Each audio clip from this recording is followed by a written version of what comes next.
berdoa dulu. Silakan. Bismillahirrahmanirrahim. Ya, cukup. Baik, Ibu dan Bapak sekalian yang hormati, ini kok ada suaranya masih Mas Ferry ya, suaranya masih belum di-unmute. Suaranya Bu Sri Sugiarti juga suaranya tolong di-unmute dulu ya. Masih berdengung di sini. Oke, cukup ya. Baiklah, Ibu dan Bapak sekalian, saya mau atau ingin menayangkan dulu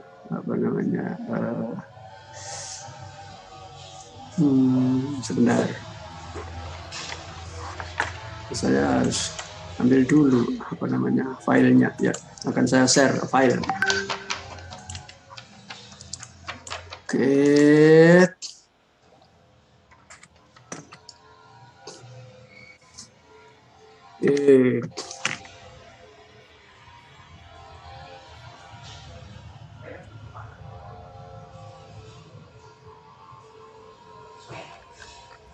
Baik,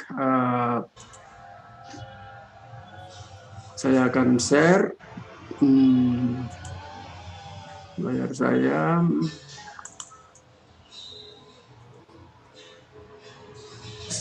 Share screen. Oke. Sudah kelihatan, Bapak sekalian? Ampun, Prof. Baik. Ibu ini S3 PP ya? Didas, Prof. Didas. S3 Dikdas hari Rabu tanggal 13 Oktober 2021 pukul 15.30 ya. Ini pakai kelas enggak toh? Kelas apa itu? Prof. Ya. Oh iya, Dikdas kelas A. Baik. Baiklah, sudah terlihat diagram yang saya tampilkan? Ampun, Prof. Jadi Ibu dan Bapak sekalian, diagram ini saya buat sudah 14 tahun ya. Tahun 2007 ya. Ya.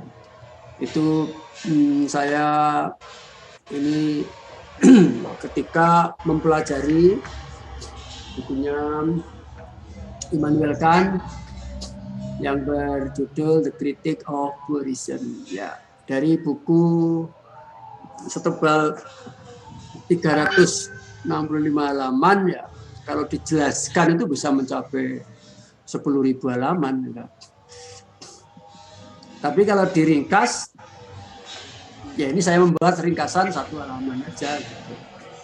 Kalau mau diringkas lagi boleh 1 kalimat ya, sama dengan judulnya itu The Critique of Pure Reason ya, tapi oleh diringkas oleh Marsigit kayak gitu tepatnya ya, karya Immanuel Kant kayak gitu. Kalau mau diringkas lagi ya boleh ya, Pure Reason gitu aja, atau reason itu diterjemahkan sebagai akal budi murni atau pikiran murni lah ya. Cuma kalau pikiran kan campur-campur dengan pengertian common sense ya, orang awam gitu. Orang awam kan semua juga ngomong pikiran. Pikiran dalam arti reasonnya, filsafat itu adalah reason, yaitu kalau diterjemahkan dalam bahasa Indonesia menjadi akal budi, walaupun itu belum banyak dikenal juga ya. Oke. Ya, jadi kalau diringkas lagi ya reason saja seperti itu.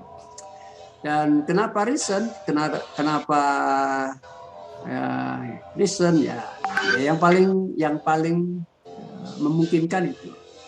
Kalau ditulis yang lain ya boleh saja, tapi dijelaskan. Nah, jadi itulah problem kalau di dalam kalau di dalam teknologi itu mudah sekali ya.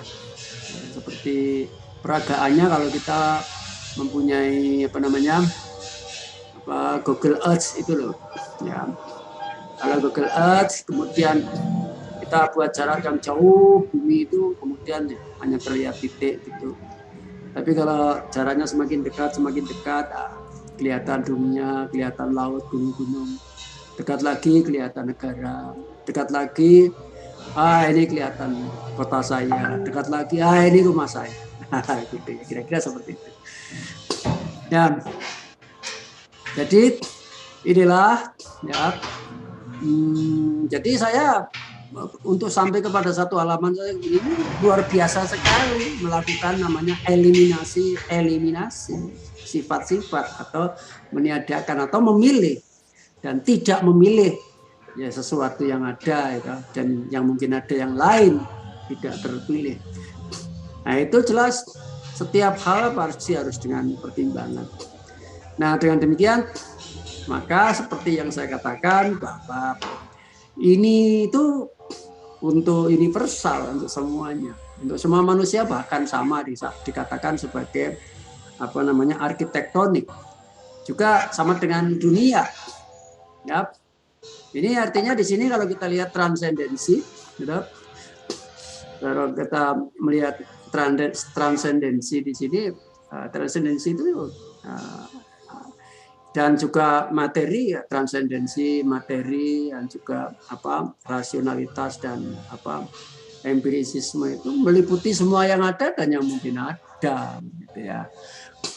Nah kalau semua yang ada yang mungkin ada bisa untuk laki-laki, perempuan, gitu, anak kecil, orang tua, balita, bahkan tumbuh-tumbuhan, binatang, semua. Jadi binatang pun tuh ada transendensinya masing-masing. Nah, monyet itu kalau di hutan itu ada si raja monyet. Raja monyet itu transenden bagi anggota-anggotanya. Apa yang dipikirkan raja monyet itu tidak diketahui sama anggota-anggotanya itu. Nah, itulah kira-kira. Batu besar itu juga transenden. Lava pijar yang keluar dari gunung itu transenden bagi batu-batu yang sudah mendingin, yang sudah di pantai. Demikian seterusnya. Nah, ini kalau mau dibuat dua kata yang berkutub-kutub ya boleh. Yang di atas logika, yang di bawah pengalaman. Yang di atas itu logika, yang di bawah realita boleh. Kan seperti itu. Yang di atas apa namanya analitik, yang di bawah sintetik. Yang di atas a priori, yang di bawah a posteriori, gitu ya. Kalau mau lengkap yang di atas itu analitik a priori, yang di bawah itu sintetik a posteriori. Boleh. Kalau lihat tokohnya juga boleh. Yang di atas itu René Descartes, yang di bawah itu David Hume. Kan seperti itu. Nah, ini ada dua garis yang putus-putus ini menggambarkan bahwa jarak antara yang di bawah itu bumi, yang di atas langit itu jauh sekali. Kalau di dalam spiritual saja kita kenal langit Sabtuju. Ya. Dalam pikiran manusia, langit sab tak berhingga. Ya. Kenapa? Karena manusia terbatas memahaminya. Ya. Terbatas. Nah, jadi sab-sab langit itu banyak sekali. Ya.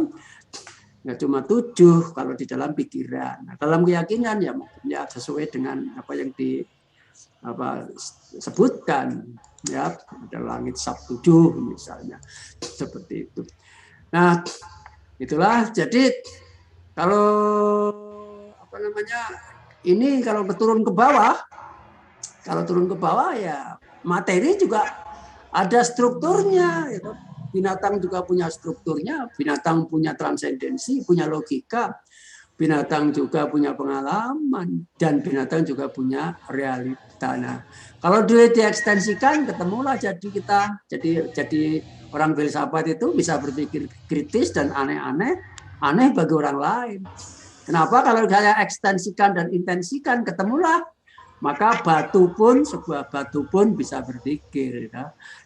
Batu pun bisa berpikir dan batu pun ada pengalaman. Ya. Tapi kan belum tentu semua pikiran itu bisa dikatakan, ditulis, dan lain sebagainya. Nah kalau kita lihat secara metafisik di balik ini semua, gitu, saya bisa menyampaikan pengalaman saya, realitas saya, dan sebagainya, kan juga karena berpikir. Coba kalau kita tidur ya sudah nggak ada lagi lah pengalaman, gitu. Nggak ada juga cerita. Jadi ternyata pengalaman itu juga karena dipikirkan. Jadi artinya logika itu juga untuk pengalaman. Nah, apakah kemudian orang yang belajar matematika kemudian menggunakan logika matematika tidak dikatakan sebagai pengalaman? Iyalah, itu juga pengalaman berlogika. Nah ini berarti kan meta. Dibalik daripada lupa kok dari campur aduk, iya memangnya kalau nggak dicampur aduk, kalau nggak kita pilah-pilah ya kita nggak punya ilmu. Sebenar-benar ilmu adalah memilah-milah, membuat konsep, membuat peta, membedakan. Nah kan seperti itu. Nah yang di atas ini matematika, logika dan sebagainya, yang a priori, yang analitik a priori, ini hukumnya identitas, tidak memperoleh sesuatu yang baru. Maka oleh Immanuel Kant dikatakan baru separuh ilmu. Yang di bawah juga kalau hanya pengalaman saja juga baru separuh ilmu. Maka supaya lengkaplah menjadi ilmu, ambil yang bawah itu sintetiknya, ambil yang atas itu a priorinya. Maka menurut Immanuel Kant, sebenar-benar ilmu adalah sintetik a priori. Kan seperti itu. Nah, inilah pemahaman atau pengetahuan bawaan yang dilahirkan dari intuisi. Ketika seseorang lahir, kemudian dia mulai dirawat oleh ibunya, oleh orang tuanya, oleh keluarganya, oleh masyarakat sekitarnya, tumbuh besar, PAUD, TK, SD, dan seterusnya. Secara pengalaman intuitif di dalam pikirannya, itu terbentuklah kategori-kategori sesuai dengan lingkungan dan pengalamannya. Maka di sini paling tidak ada 4 kategori, yaitu kuantitas, quality, relationship, dan modality. Kuantitas itu ada 1, banyak, dan semuanya. Quality itu ada afirmatif, negatif, atau infinity. Relational ada kategori, hypothetical, dan disjungsi, dan seterusnya. Seperti itulah sebabnya kenapa kita bisa mendengarkan secara spontan, ngomong secara spontan. Kalau saya salah, Anda bisa membetulkan. Kalau Anda salah, saya bisa membetulkan. Dan secara spontan, ditanya rumahnya di mana secara spontan. Ditanya usia berapa, bisa ngomong usianya 20 tahun, 30 tahun secara spontan. Karena kita sudah mempunyai bekal di dalam akal budi yang paling dalam di dalam pikiran manusia, sudah ada komponen-komponen kategori-kategori itu. Nah, yang tidak kita sadari, tapi kita menggunakannya. Inilah pengetahuan intuitif, itu seperti itu kekuatannya. Baiklah, itulah kira-kira. Maka kalau yang di atas ini transenden, ada transenden estetik, ada transenden deduksi. Maka kalau di dalam filsafat ya, ontologis yang saya kembangkan, ya semuanya adalah transenden. Ya. Semua yang ada dan yang mungkin ada. Dia bisa bermateri, bisa bersubstan, bisa berisi, bisa berforma atau bentuk, bisa bertransenden, ya, bisa bernormatif, bisa berspiritual. Ya. Makanya itulah kira-kira. Baik, apakah ada yang mau bertanya? Ya, tapi supaya ada kontak ya saya stop share dulu ya. Silakan kalau ada yang mau bertanya boleh. Kalau nggak ada yang bertanya ya saya tanya nanti.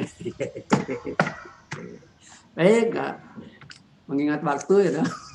Kalau waktu ya perlu diingat ya tadi atau yang sekarang malasan itu menimpakan waktu. Mengingat waktu maka langsung saja marilah kita lanjutkan gitu ya. Gitu. Kalau ada yang mau bertanya boleh, kalau enggak apa. Sekarang siapkan saja kertas dan pulpen seperti biasa. Luruh ego yang keberapa? Prof, maaf sedikit. Ya. Ji. Ya apa nih? Al-Muntaqo, Prof. Oh, Pak Al-Muntaqo, silakan Pak Enudin. Dari mana kotanya? Di Solo, Prof. Oh, Solo. Baik.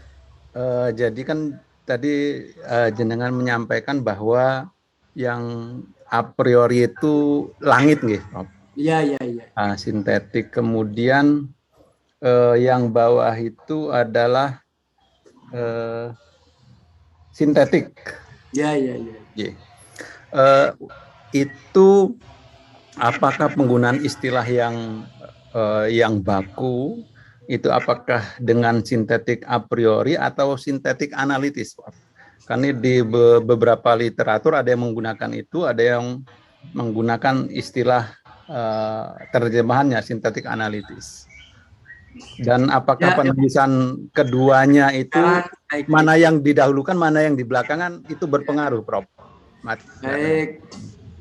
Sintetik dengan sintetis itu beda ya. Kalau sintetik ini adalah apa namanya persepsi, ya, persepsi dari realita. Tapi kalau sintesis itu adalah tesis dan antitesis, tesis dan antitesis. Ini ya, tesis dan antitesis. Maka tesis, antitesis ketemu tesis namanya sintesis. Kalau sintetik beda. Nah, makanya harus banyak membaca supaya jangan terjebak pada mengingat-ingat dan menghafalkan.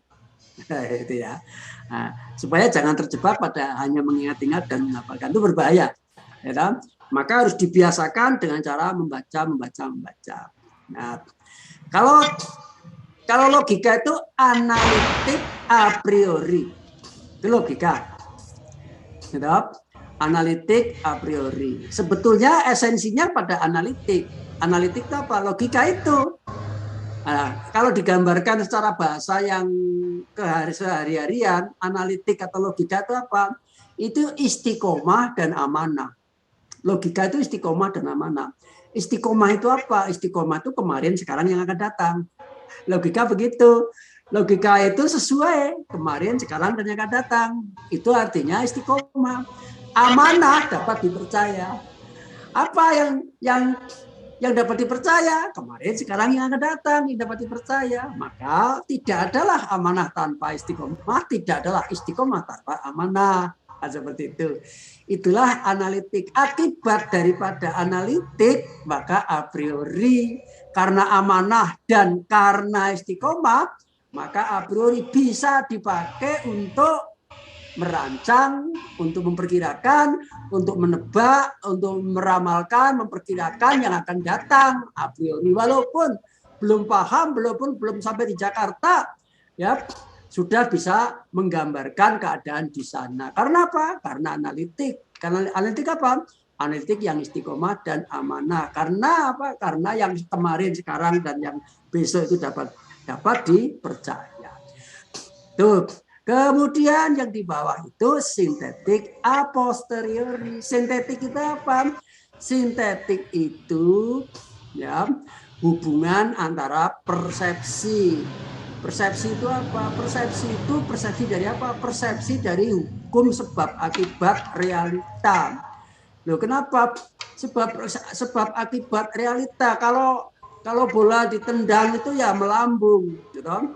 Kalau bola ditendang itu melambung, ditendang maka melambung ya.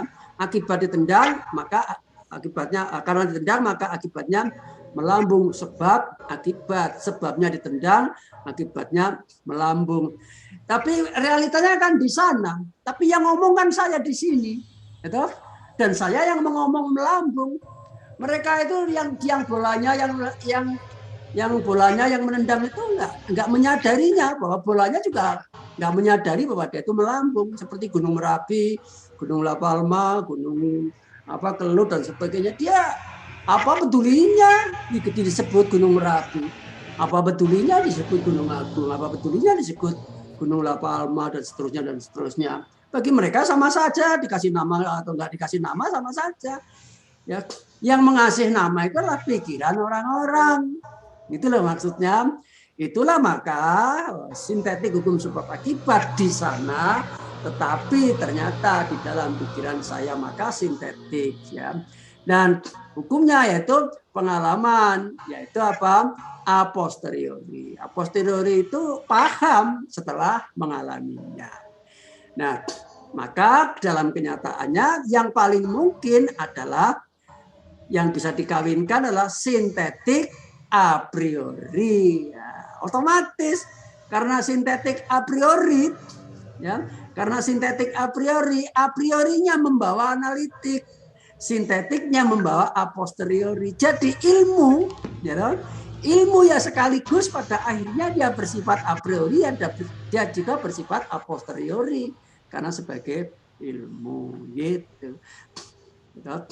Nah, itulah. Sedangkan analitik juga istilah-istilah, karena apa? Karena filsafat menggunakan bahasa analog, ada istilah-istilah yang sama.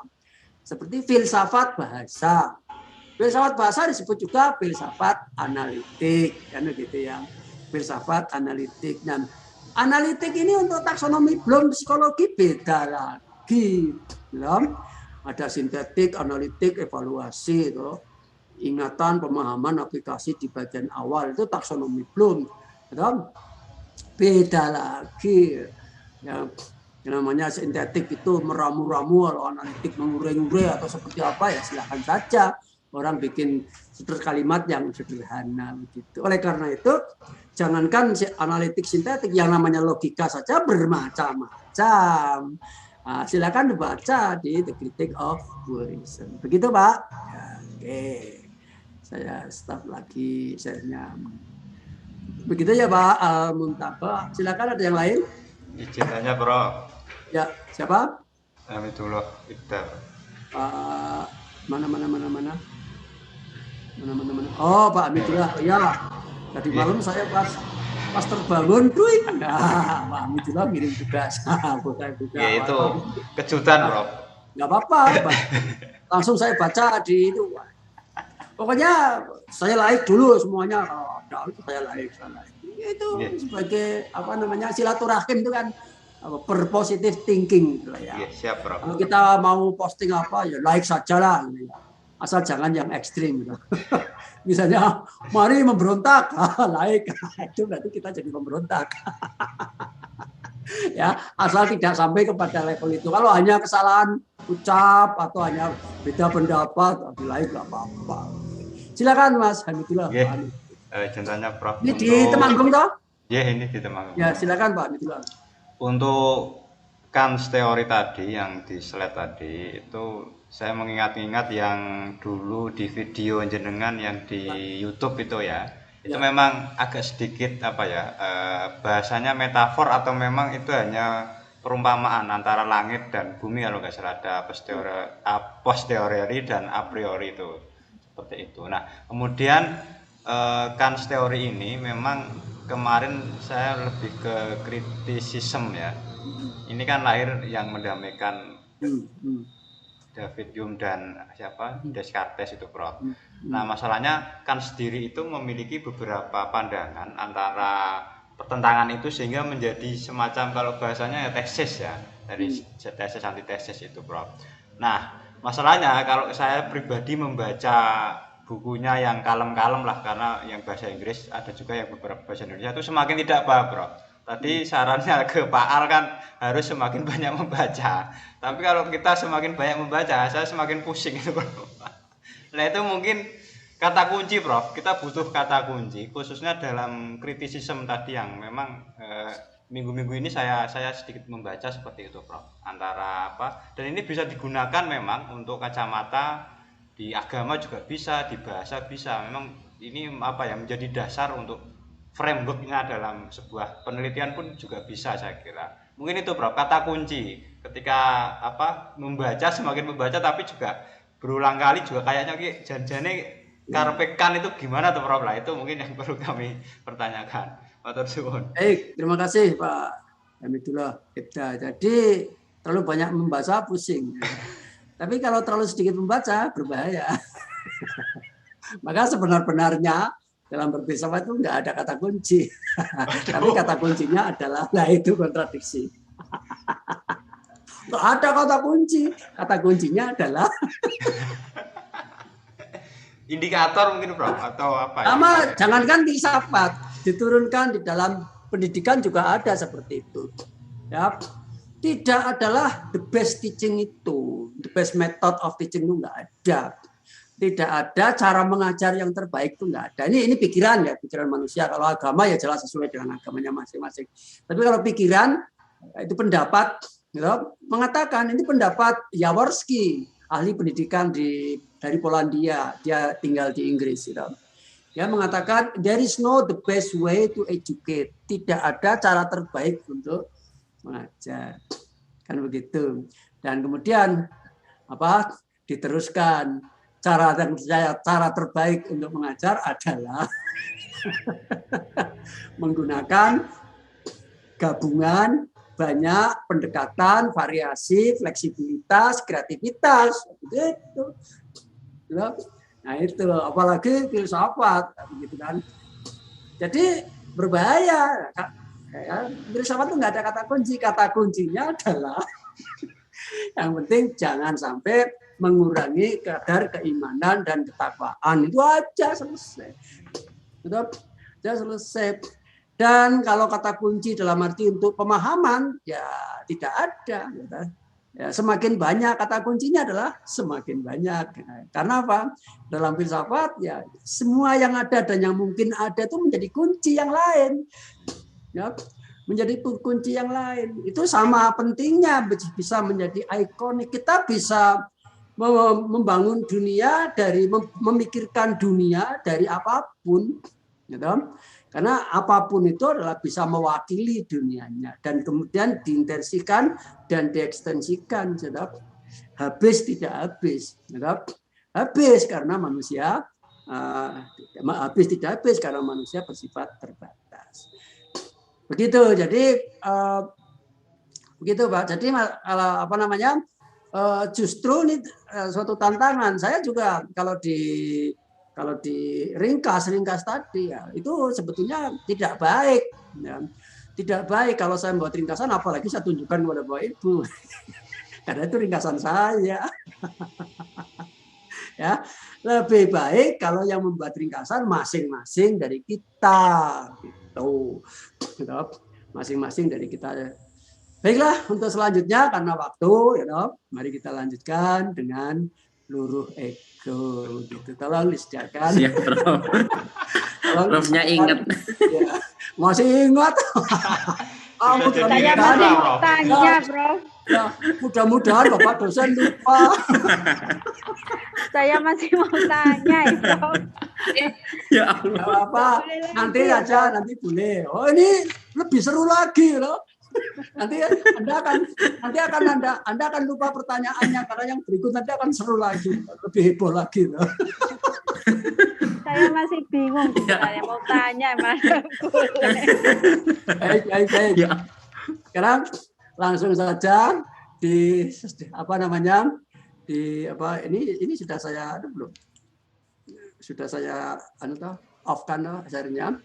Sekarang silakan disediakan kertasnya. Nggak usah banyak-banyak, sedikit saja. Nggak usah banyak-banyak, sedikit saja. Tapi saya beri pengantar dulu ya Bapak Ibu. Saya beri pengantar dulu ya. Supaya ini ada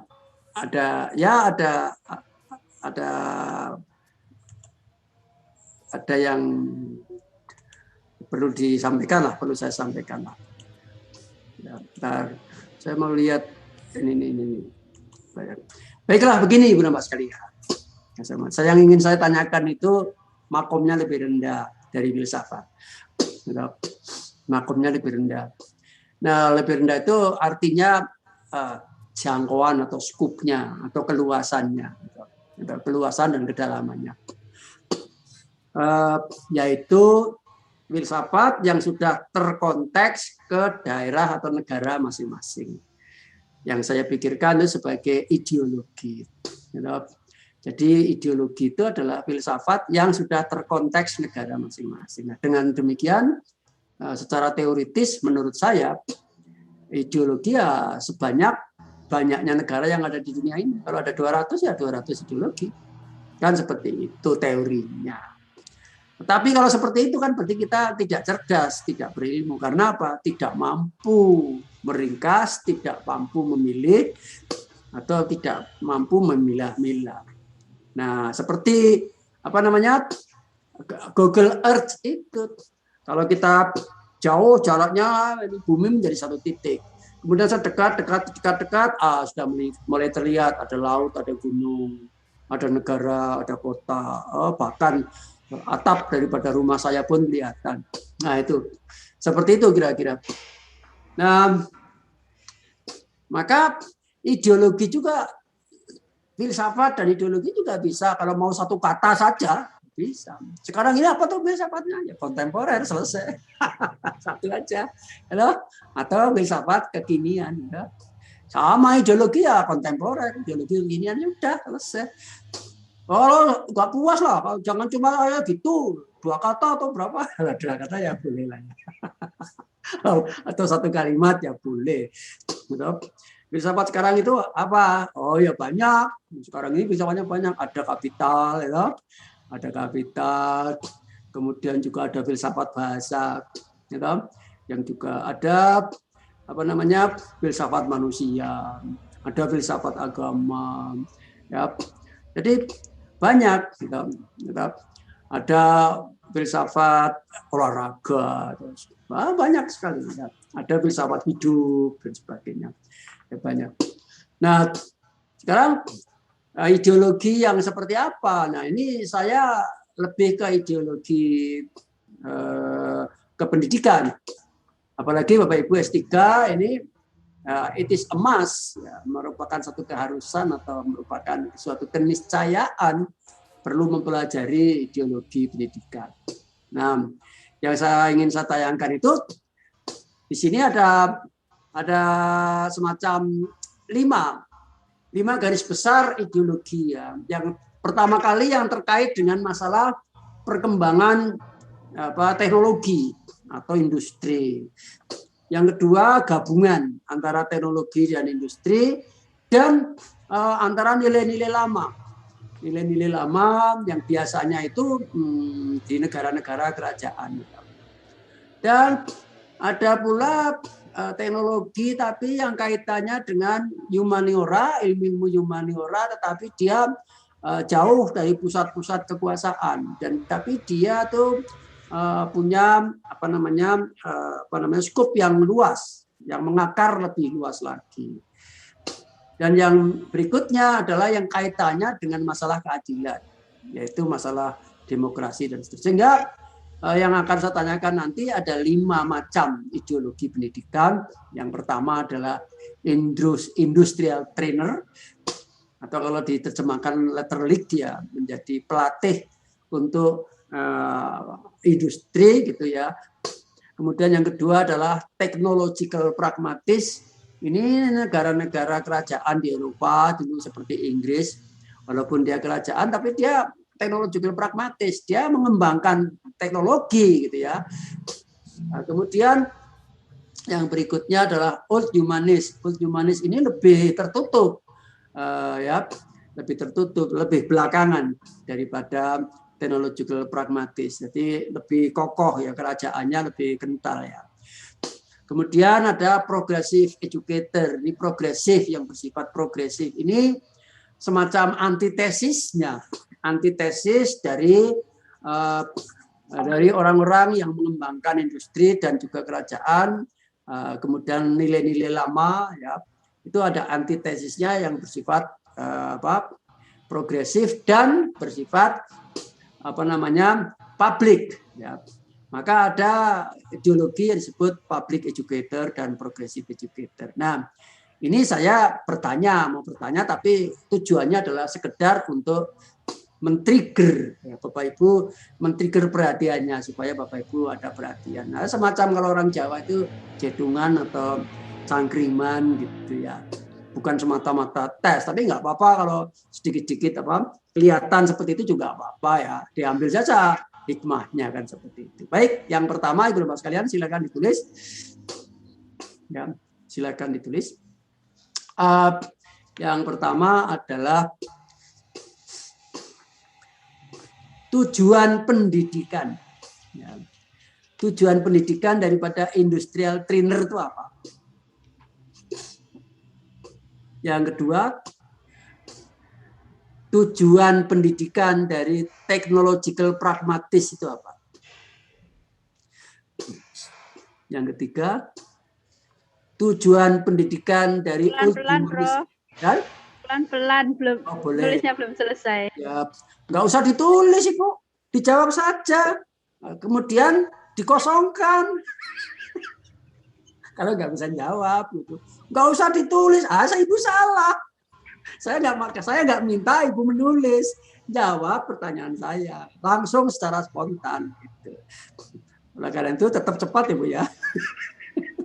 Nomor 4, ya, apa tujuan dari pendidikan progresif educator?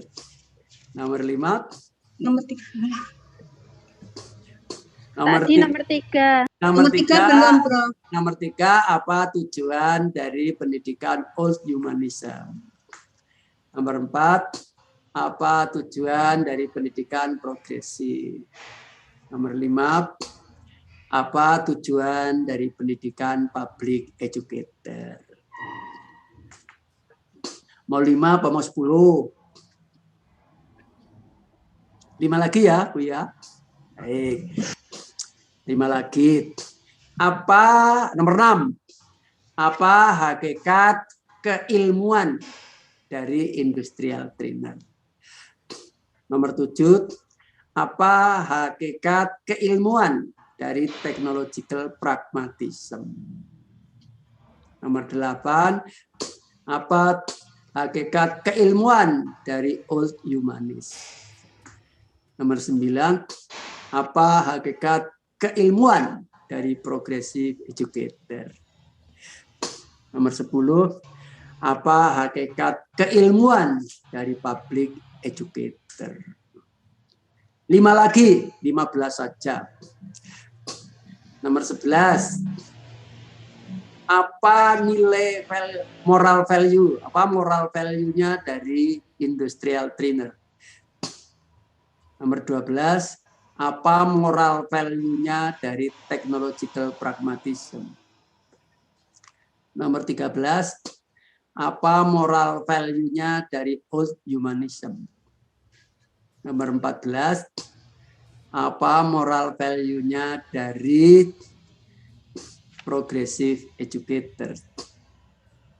Nomor 15, apa moral value-nya dari public educator? Dah 15 saja. Oke, Bapak sekalian, dijawab. Yang kosong nggak apa-apa, dicoret, kemudian difoto, dikirim ke saya. Silakan saya tunggu. Ya. Silakan saya tunggu. Ada 16 kalau datang semua. Ini Bu Mobinta ada ya sini? Ada nggak? Bukan. Ketuanya siapa yang ketuanya? Pak Rois. Pak Rois ya. Pak Rois. Saya, Bro. Ada yang tidak masuk hari ini, tolong ditulis di WA. Ada.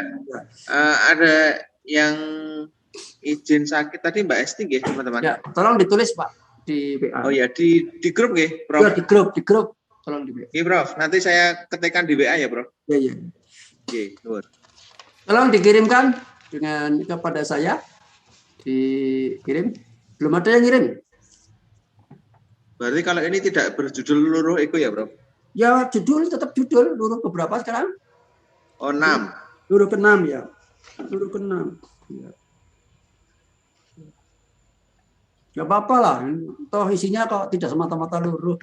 Masa orang luruh terus. Ya, Bro. Ya, Alhamdulillah ya. Oh, Alhamdulillah sudah bikin karya, sudah ditayangkan. Saya sudah baca. Bagus. Oh, bagus. Alhamdulillah. Hebat itu tulisannya ya. Baik. Baru 2 ya. 2, 3. Nah. 2, 3. Yuk. Yang lain. 4. 1, 2, 3, 4. 4. Yuk.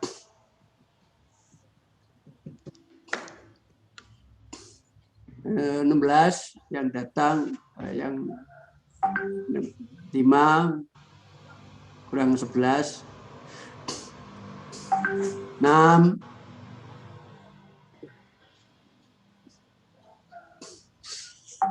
7. Nggak apa-apa Bapak Ibu, ini sebagai eviden bahwa Bapak Ibu telah aktif mengikuti luruh ego. Sebab ada di kelas lain ya, yang kebetulan pesertanya dari luar negeri ya. Dia tidak efektif Kebetulan kuliahnya juga di sana bersamaan dengan acara apa, setiap kuliahnya sebentar sehingga dia tidak efektif dan tidak boleh dikatakan belum mengikuti luruh ego. Akhirnya saya sebagai dosen punya otoritas.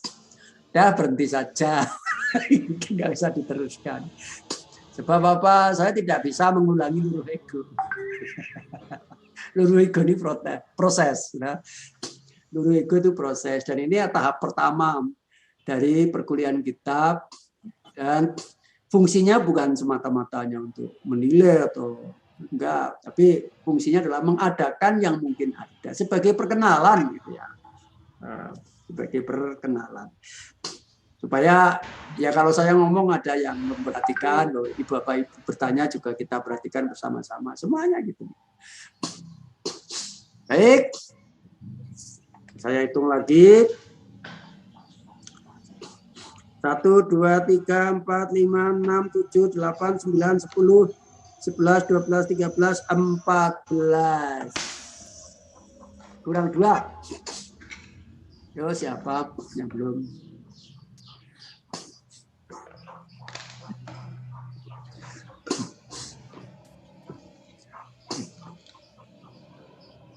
Ya? Kurang 2. Yang belum siapa? Satu lagi. Ya. Oke, Bapak Ibu. Ya. Bapak Ibu semuanya, mari kita koreksi bersama-sama. Akan saya tayangkan jawabannya. Ya. Akan saya tayangkan jawabannya. Baik. Ya, inilah jawabannya. Sudah kelihatan, Bapak Ibu?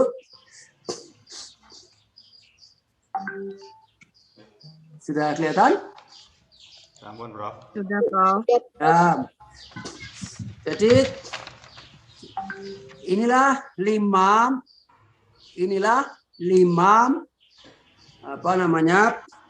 ideologi pendidikan. Ya.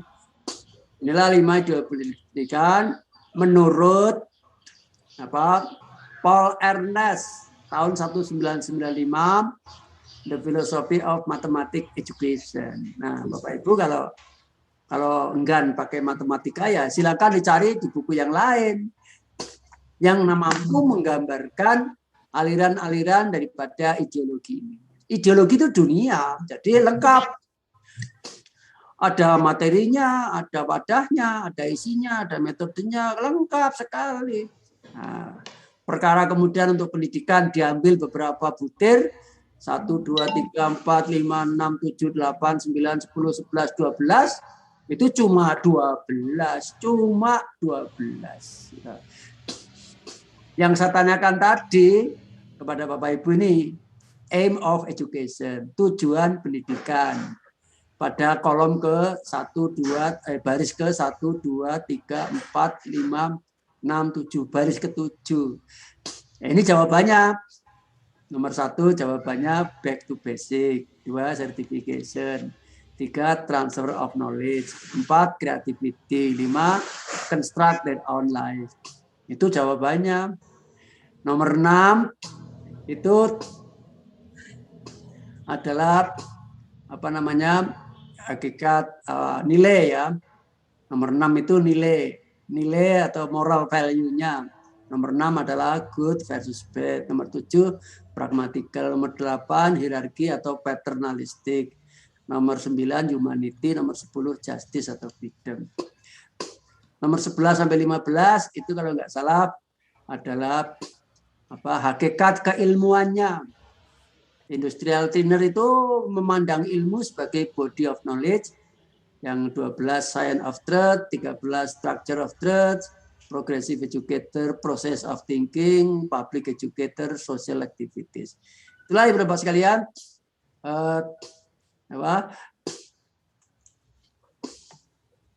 Gampang tahu saya tinggal baca, makanya cepat.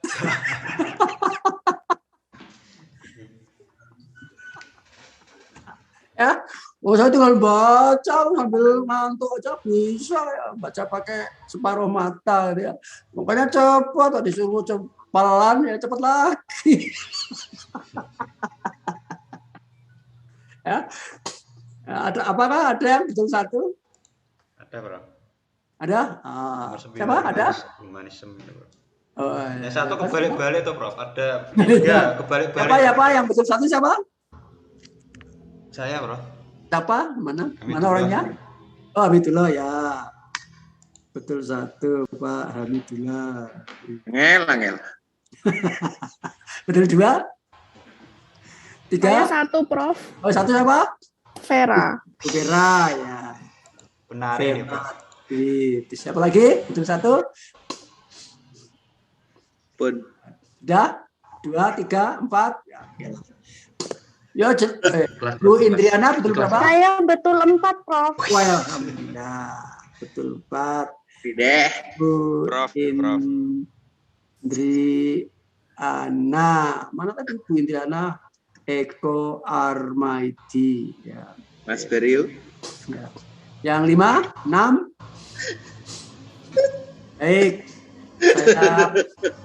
Saya share lagi screen-nya tadi. Oke. Baik, Ibu dan Bapak sekalian yang saya hormati, jadi inilah gambaran sejak zaman modern dulu sampai sekarang. Orang membuat begini, kok begitu Pak? Ya boleh. Bapak Ibu juga boleh membuat versi yang lain. Ini aja kapitalisme tidak ada. Ya bolehlah kita raba-raba kalau begitu kapitalisme ya masuk industrial trainer lah ya. Ya. Nah, kemudian komunisme juga nggak ada. Ya, ngapain ada di sini ya? Nah, ya. Mungkin komunisme itu ya apa ya? Tidak ada di sini. Materialisme juga nggak ada. Kemudian pragmatisme ini di sini. Ya. Liberalisme ada ya, Bro? Ya yang jelek-jelek ya nggak usah lah. Yang jelek-jelek, yang baik-baik saja tidak semuanya, gitu loh. Nah, ini saya ingin saya terangkan, Bapak Ibu. Nah, begini, gitu. Ini industrial trainer ini itu kan mulai tumbuh dan berkembang itu sejak dibuka oleh namanya Auguste Comte, ya, dengan metode hidup dengan metode positif, gitu. Dan ditemukannya mesin uap oleh James Watt di Inggris kalau nggak salah. Gitu. Nah, dari situlah kemudian negara-negara Eropa terutama mulai menggeliat, gitu. Menggeliat berkembang menjadi negara-negara yang berteknologi industri, dan dampak daripada itu adalah mereka juga melakukan penjelajahan. Penjelajahan berujung kepada penjajahan. Termasuk bangsa Indonesia dijajah oleh Belanda 350 tahun, 3,5 abad. Sebetulnya penjajah Belanda itu adalah sebagai akibat istilahnya anak pertamanya para penjajah itu adalah anak pertamanya industrial trainer. Nah, sampai sekarang ya industrial trainer itu selalu ada saja. Nah, di semua negara itu tidak bisa terhindar untuk menjadi industrial trainer. Artinya apa? Semua negara sekarang ini ya menyiapkan generasi muda untuk belajar teknologi, industri, ekonomi, kapital, dan seterusnya. Karena itu bagian dari kebutuhan dan bagian dari ekonomi, kan seperti itu. Hanya masalahnya kemudian kalau filsafat, kalau ideologi kan kemudian seberapa jauh intensitas dan efektivitas dan operasionalitasnya, kan seperti itu. Ya sama lah. Kalau sekarang misalnya ada mall, ya, apakah ada di antara Bapak Ibu yang belum pernah ke mall, kan seperti itu. Nah, itulah. Itu salah satu contoh dampak daripada kehidupannya seperti itu. Tapi ada yang ekstrim. Nah, setelah yang ekstrim ada yang laten. Yang laten ya kalau kita sebagai guru kemudian punya watak seperti seorang penjajah. Nah, itulah. Nah, wataknya penjajah atau industrial trainer walaupun kapitalisme.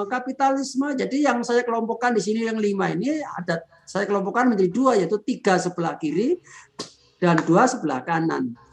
3 sebelah kiri ini setali 3 uang menurut saya, yaitu dia walaupun dia itu di sini ada kapital, tetapi dia konvensional, dia tradisional.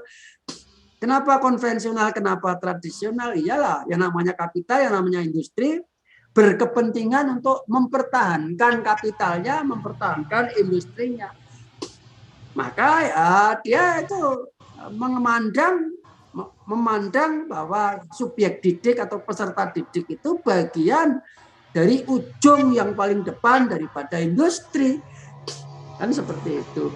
Nah, ekstrimnya ada dulu Indonesia ketika zamannya Pak Habibie, menterinya Pak Wardiman, dia adalah sangat industrial trainer, dia sangat bercita-cita bahwa Indonesia menjadi industrial trainer.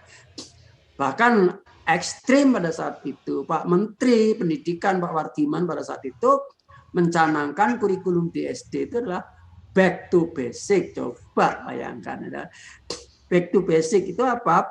Baca, tulis, dan hitung atau calistung. Coba bayangkan, anak SD nggak usah menari, nggak usah menyanyi, nggak usah berenang, nggak usah olahraga. Nah, yang penting adalah baca, tulis, dan hitung. Ya, kalau bagi saya terus terang saya tidak setuju dan ngeri. Kenapa? Sama saja dengan pendidikan robot atau alien-alien. Itulah gunanya pemerintahan, gunanya menteri ada ganti dan sebagainya supaya ada ganti wawasan. Kalau terlalu buruk ya mungkin dampaknya tidak terlalu. Nah, inilah yang saya katakan tadi sebagai aim tujuan daripada pendidikan back to basic. Di atasnya back to basic di tingkat SMP atau SMA ada link and match. Ada link and match, Pak. Link and match ya. Kalau menurut orang yang yang netral, yang dalam arti yang ingin mandiri, ingin demokrasi dan seterusnya, ya artinya link and match itu ya silakan industri melatih tenaga, tapi jangan kemudian anak kecil yang belum tahu apa-apa sudah secara sistemik, secara masif diarahkan kepada industri. Nah, menurut saya itu sangat berlebihan. Jadi itulah Ibu dan Bapak sekalian. Maka di sini kita bisa melihat masing-masing ideologi itu punya penekanan pada tujuan pendidikan yang berbeda-beda. Nah, misalnya progresif, yang pendidikan progresif itu menekankan pada kreativitas. Nah, untuk yang public educator, dia menekankan pada membangun hidup. Pendidikan adalah dalam rangka untuk membangun hidup. Nah, yang penting di sini adalah kalau moral value ialah silakan bisa dibaca, dihayati, kemudian nanti dikembangkan. Tapi yang penting ini kalau tidak saya highlight, ya, kalau tidak saya highlight, nanti Bapak Ibu tetap belum paham juga. Inilah antara S1, S2, dan S3, skripsi, tesis, dan disertasi pun di dalam membuat landasan teori bisa saja tidak sinkron antara bab satu dengan bab yang lain. Kenapa? Coba kita lihat di sini. Di sini yang namanya industrial trainer, technological pragmatis, humanis, memandang ilmu itu sebagai suatu body, sebagai suatu sains, sebagai suatu struktur. Dan ini meaningless, tidak punya arti apa-apa bagi anak kecil. Bagi PAUD itu nggak ada kaitannya dengan industri, dengan body of truth, dengan ilmu, nggak ada ilmu anak kecil itu. Anak kecil itu yang penting adalah bermain, beraktivitas, bersosial, selesai. Maka kalau di SD yang namanya matematik, kalau nggak ada kegiatan sosial, nggak ada matematika, kan seperti itu. Inilah maka pas matematika di perguruan tinggi, matematika yang sangat formal, matematika yang dipelajari oleh mahasiswa paling rendah adalah S1, S2, dan S3, itu definisinya adalah 3 ini. Matematika as body of knowledge, matematika as science of truth, matematika as structure of truth. Nah, mau meneliti matematika di SD, seorang S3 membuat landasan teori, inginnya matematika yang tinggi. Mentang-mentang yang uji nantinya Pak Marsigit kan gitu kan, ingin tunjukkan dia bahwa dia bisa menulis yang tinggi-tinggi, ambil definisi yang tinggi-tinggi, yang sulit-sulit. Nah, ketemulah definisinya 3 macam ini. Ya, artinya apa? Akhirnya nggak cocok dengan milieu, dengan situasi konteks yang akan diteliti, yaitu apa? Matematika sekolah dasar. Matematika sekolah dasar didefinisikan sebagai social activities harusnya. Nah, Bapak sekalian, pentingnya kita paham mengenai berbagai macam paradigma, dan kita Bapak Ibu sekarang itu ada di mana. Dan ini kalau bangsa Indonesia mulai sejarah, proses, dan cita-cita lengkap. Sejarahnya berdarah-darah, bangsa Indonesia itu dijajah sama Belanda dan sama Jepang. Cita-citanya berdemokrasi, demokrasi Pancasila. Tapi kenyataannya tidak mudah. Tidak mudah. Sistem yang sehat antara baris satu dengan yang lain ini harus sinkron. Harus sinkron.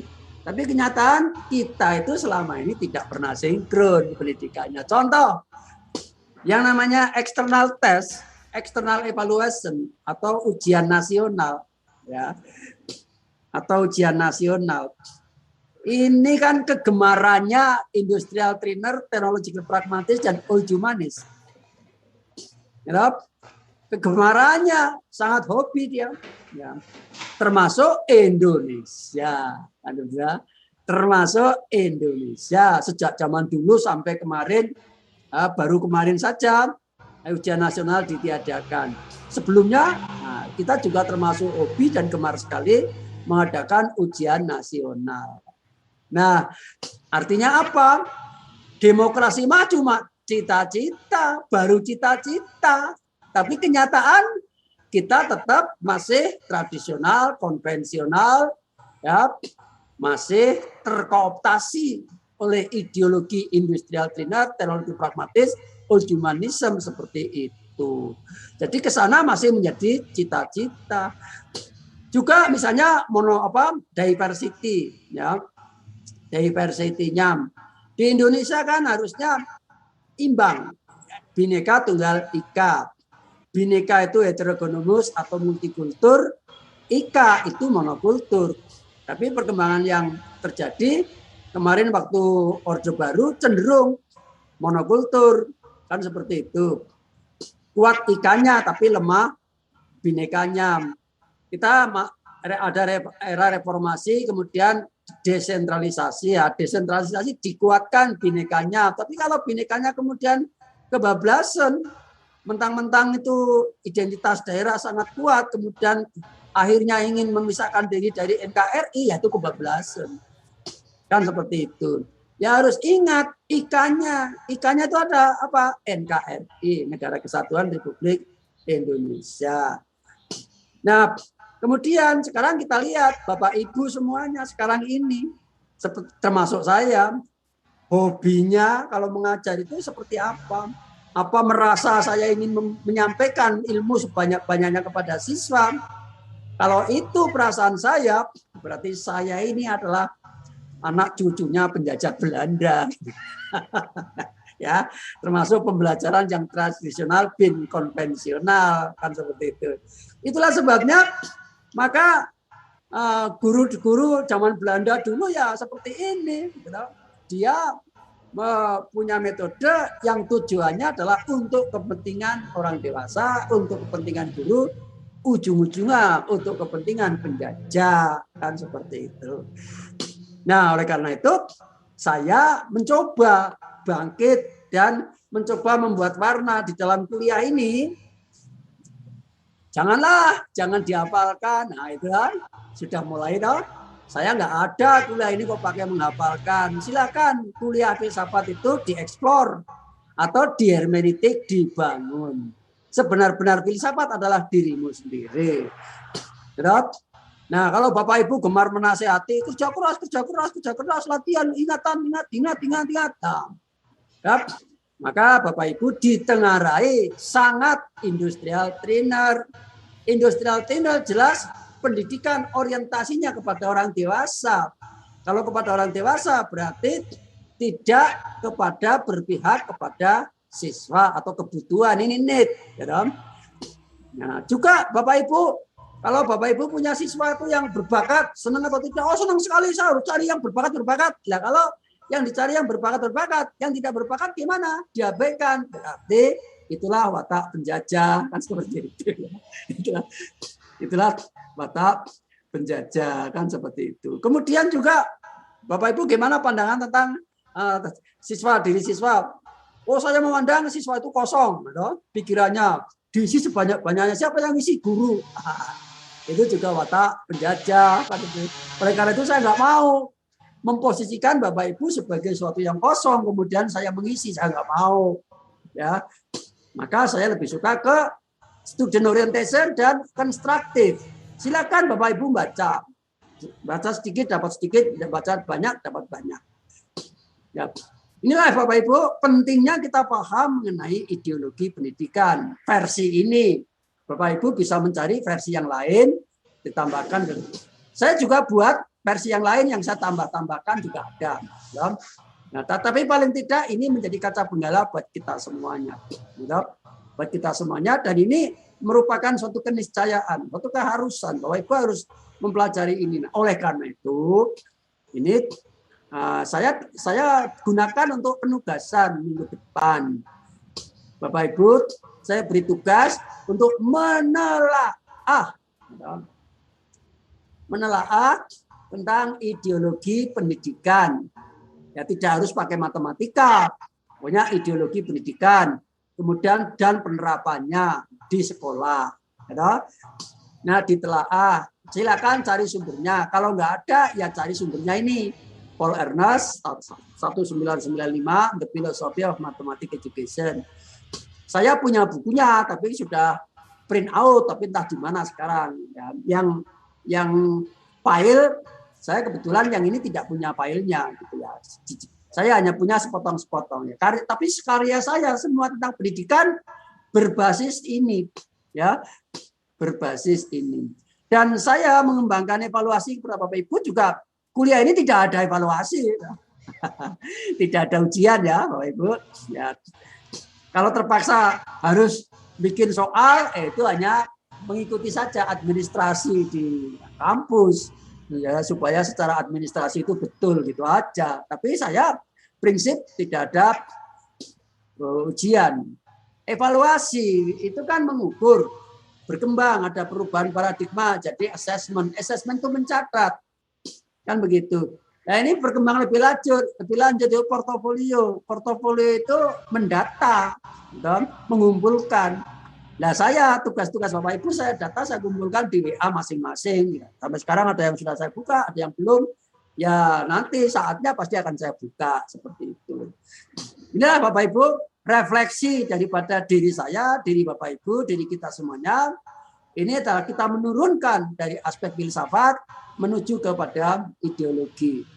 Adalah naif kita yang F3 kok tidak mau mempelajarinya. Maka ini kesempatan buat Bapak Ibu semuanya untuk menelaah, mereview, ya, mendalami tentang apa-apa, butir-butir apa saja yang ada di sini. Itulah Ibu dan Bapak sekalian. Saya stop share. Kalau ada pertanyaan boleh nanti. Silakan Ibu dan Bapak sekalian. Kalau ada pertanyaan, dengan tadi saya terangkan dengan begitu cepatnya, skip. Nah, saya udah janji tidak kalah hebohnya. Ya, saking hebohnya sampai mahasiswa udah pada pingsan. Ada yang tidur terduduk, ada yang duduk sambil tertidur. Izinkannya, Prof. Oh, boleh, silakan, Pak. Sama ini, Pak Abdullah, boleh Pak, silakan Pak. Kalau di skema tadi ya, beberapa ideologi, pikiran saya itu ideologi yang memang masih dalam ingatan seperti kapitalisme, sosialisme dan sebagainya. Namun yang muncul justru agak sedikit teknis ya bahasa. Ya. Menurut saya agak sedikit teknis. Ya, ya. Cuman apakah ada dari ideologi itu Prof yang menjadi inti dari semuanya? Kan ada induknya ya, atau induknya tadi. Meskipun tadi ada pemetaan dari beberapa, ada berapa tadi ya? 4 atau berapa atau 5 atau 8 tadi. Itu yang pertama. Kemudian yang kedua, kalau melihat arah realitas di Indonesia hari ini Prof, itu tampaknya kalau kita memang diarahkan ke industrialisasi ya. Padahal di skema buku itu kan tahun 95 kalau tidak salah tadi. Nah itu apakah itu sebuah perkembangan atau sebuah kemunduran Prof? Kita sekarang digiring untuk menguasai Internet of Things, Artificial Intelligence dan tetek bengeknya itu. Kampus juga di link and match bahasanya ya, agak susah ya, dengan dunia usaha, dunia industri. Nah, mungkin itu apakah memang sudah benar seperti itu Prof dalam perspektif ideologi ini, atau memang kita ini sedang kacau soal ideologinya, padahal kita kalau di Indonesia saya kira punya ideologi Pancasila misalnya, itu apakah seperti itu Prof? Atau Prof? Baik, sekali lagi Pak Hamidullah terima kasih. Jadi Pak Hamidullah concern sekali kepada kata kunci itu. Ya kalau dicari kata kunci daripada ideologi sekarang ini apa? Ya kontemporer, kekinian, gitu ya. Itu aja. Filsafatnya ya kontemporer, ideologinya ya kontemporer, kehidupannya ya kontemporer atau kekinian.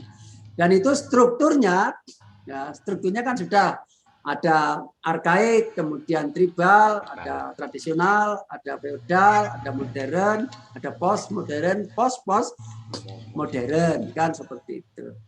Nah, tadi saya katakan tidak ada negara yang tidak terpengaruh oleh semuanya itu, pasti semua negara ada unsurnya. Ya. Karena apa?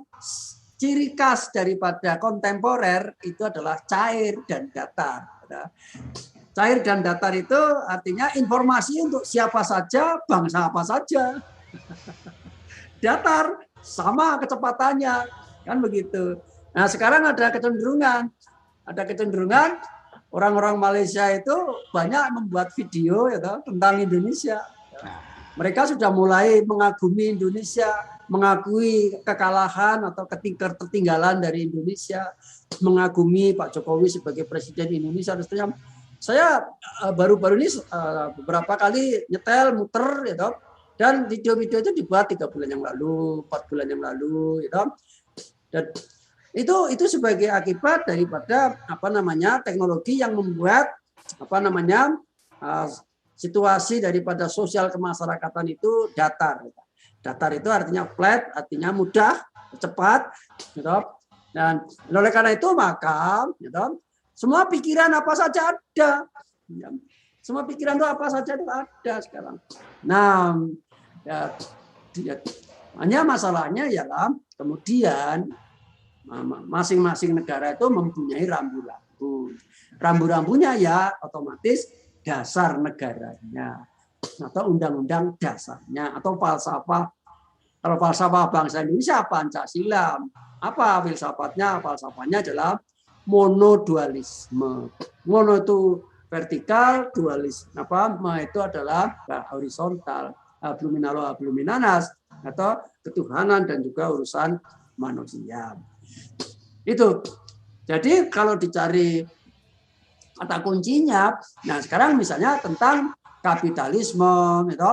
Kemudian ada di tempat yang lain sebetulnya kalau kata-kata komunis dan sebagainya itu laten juga di tempat-tempat yang sana, tapi kalau di Indonesia kan karena sudah mengalami stigma traumatis, gitu, sehingga melalui ketetapan MPRS juga dinyatakan dilarang. Karena dilarang ya otomatis pikiran maupun legalitasnya sudah kita otomatis menyesuaikan diri supaya itu ya tetap dilarang.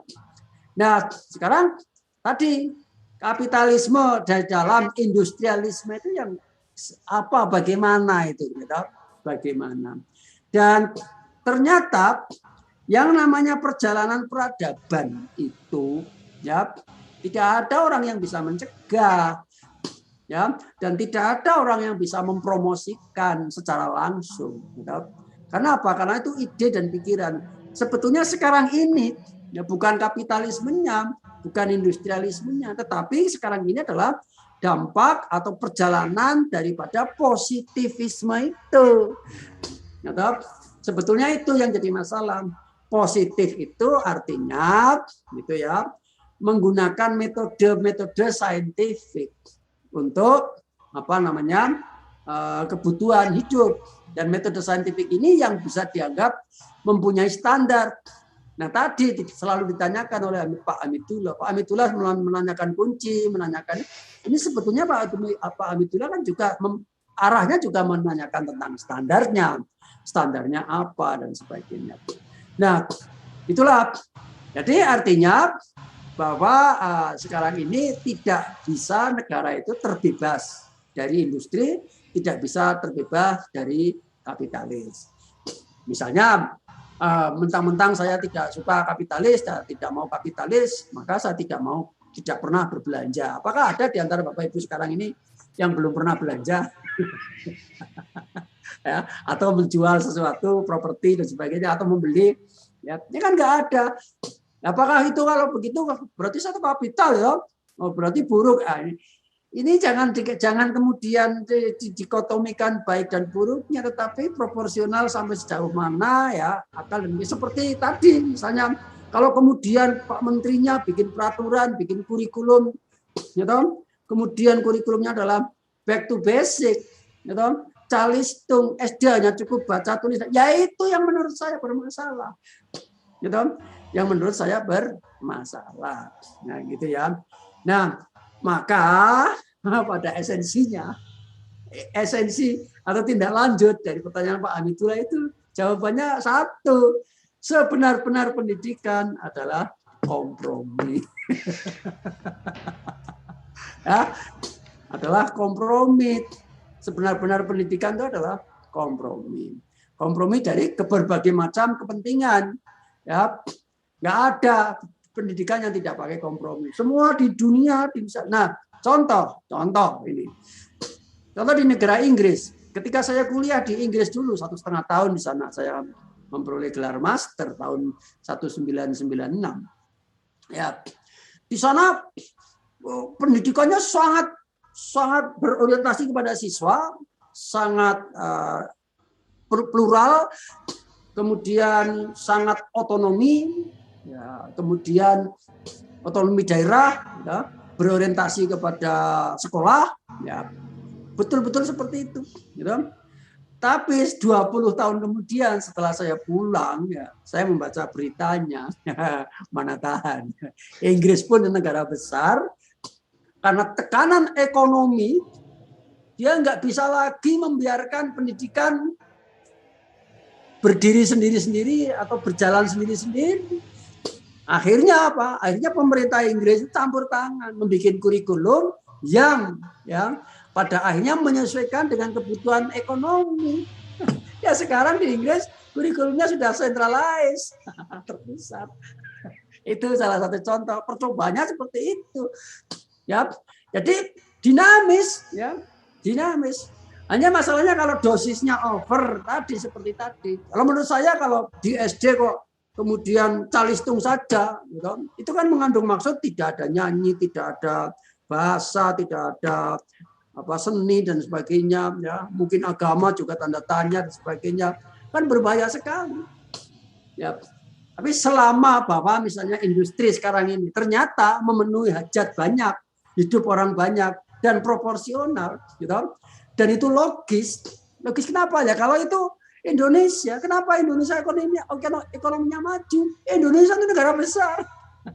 Dibutuhkan rakyat yang berjiwa besar dan pikiran besar dan ilmu yang meluas.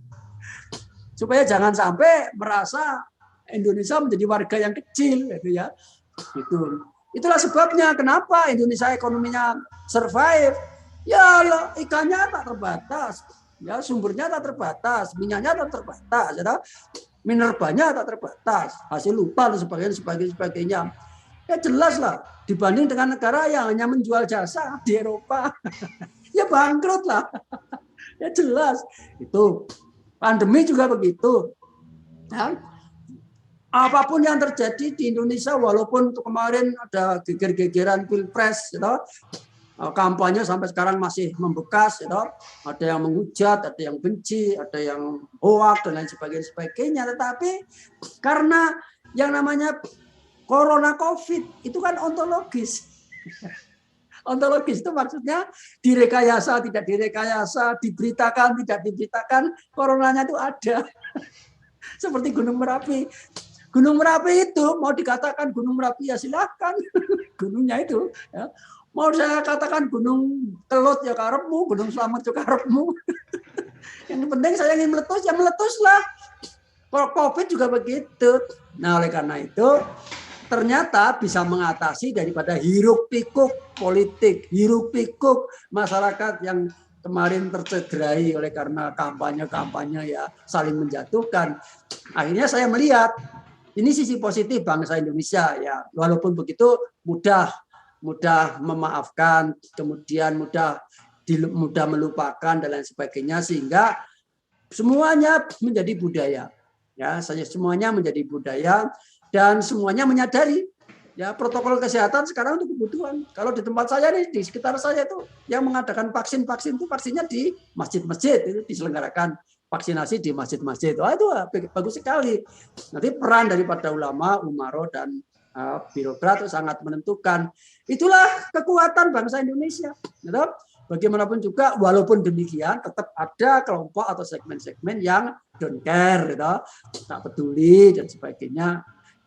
Itu yang penyebab mungkin masih karena COVID itu juga ontologis. Ontologisnya apa? Konsisten saja. Dia konsisten ya. Konsisten ya. Dia itu istiqomah saja. Ya, dan ternyata amanah ya. Istiqomah dan amanah ya. Gitu. Akhirnya apa? Bisa mengalahkan dunia. Dunia realita, dunia pikiran kita yang tidak mempercayai kita dikalahkan. Akhirnya ada yang kena COVID. Dan itu nyata ya, banyak teman-teman saya yang sudah meninggal ada dan banyak itu yang terkena COVID. Ya, saya nggak bisa cerita di sini. Gitu. Nah, oleh karena itu saya juga ada cara-cara ekstrim saya untuk menghindari supaya itu. Ya itu protokol ketat. Gitu. Kemudian juga saya lebih suka working from home seperti sekarang ini. Ya kalau waktu sholat atau waktu senggang ya olahraga atau pergi ke sawah malah terisolasi, terpencil, lebih baik terpencil ya daripada campur-campur kemudian akhirnya kena COVID masuk rumah sakit kan seperti itu. Alhamdulillah sampai sekarang masih sehat. Itulah ibu dan bapak sekalian. Sekali lagi tolong dicari bukunya ya, tolong dicari bukunya dan kita syukuri karena nada-nadanya bangsa Indonesia sudah on the right track gitu. Dari prestasi-prestasi, pencapaian-pencapaian banyak. Nah, apalagi sebentar lagi Indonesia akan menjadi tuan rumah G20 luar biasa itu suatu pencapaian yang luar biasa. Ya, mari kita sukseskan secara bersama-sama. Kalau saya menganut politik yang murni. Politik yang murni adalah bela negara. Bela negara itu wajib bagi semua warga seperti itu. Baiklah, saya minta maaf atas segala kekurangan dan kesalahannya. Mudah-mudahan ini bisa menjadi perenungan. Ya. Dan dicari sumbernya, dicari bukunya. Nanti kemudian dipelajari, dibaca, kemudian beberapa kali, kemudian setelah itu direfleksikan, dituliskan dengan bahasa sendiri yang segar dibaca. Ya, jangan terlalu banyak copy paste, jenuh saya. Ya, demikianlah. Sekali lagi saya minta maaf dan ucapkan selamat berkarya, selamat membaca. Marilah kita akhiri pertemuan kita dengan berdoa. Disilakan. Alhamdulillah. Cukup. Assalamualaikum warahmatullahi wabarakatuh. Waalaikumsalam. Sampai jumpa minggu depan. Ya, baik. Baik Bapak Ibu semuanya. Ya, saya live dulu ya.